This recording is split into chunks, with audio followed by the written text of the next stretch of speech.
Squash. No, I'm not talking about the vegetable. I'm talking about the sport that people play in your grandparents' country club in Boca. And Guzzy, can you help me out here a little bit? I mean, I'm just as clueless, but that's why we have Harry. So Harry, help us out. Northwestern Club Squash is not your grandparents' squash. It's fast, physical, and fun. Dedication is the name of the game for these players. We've even imported a German international squash pro to coach the team. On this week's Harry Swartout Goes Clubbing, I took a look inside the racket bag to find out what drives the squash club. If you see a Northwestern student with a racket bag, don't assume they play tennis. I've had so many people come up to me seeing me carrying this bag and say, "Oh, do you play tennis?" And I'm like, "No, it says squash." And they're like, "What's the difference?" Big mistake.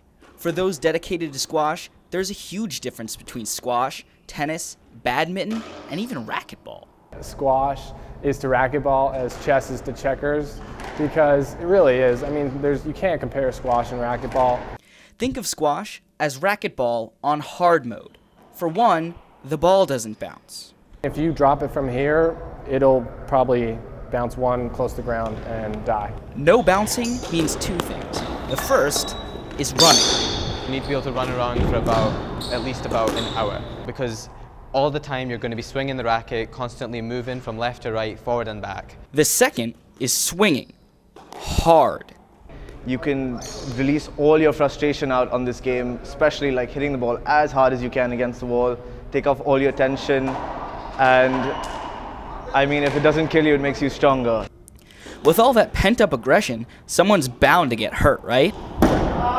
I've got the ball hit on my ass so many times, and the next day you have a bruise in the morning. Sometimes you can't sit, but I mean, life goes on, it's fine. It doesn't really hurt that much. The pain is worth it. NU Squash Club is pretty good. Recently, we went to nationals. They were against roughly about 60, 70 of teams all across from the US. And we did great, we placed 5th. Place 5th out of that many teams? They must have some serious skill.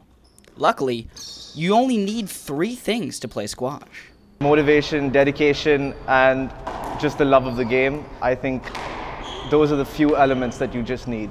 I'm dedicated and motivated, at least to make sure I don't look silly on TV.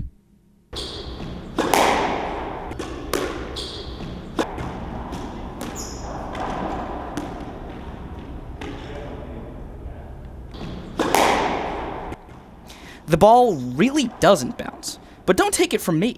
Try it yourself. Come play squash, we have tryouts on April 1st. You can join, you'll have a load of fun. Harry Swartout, NNN Sports.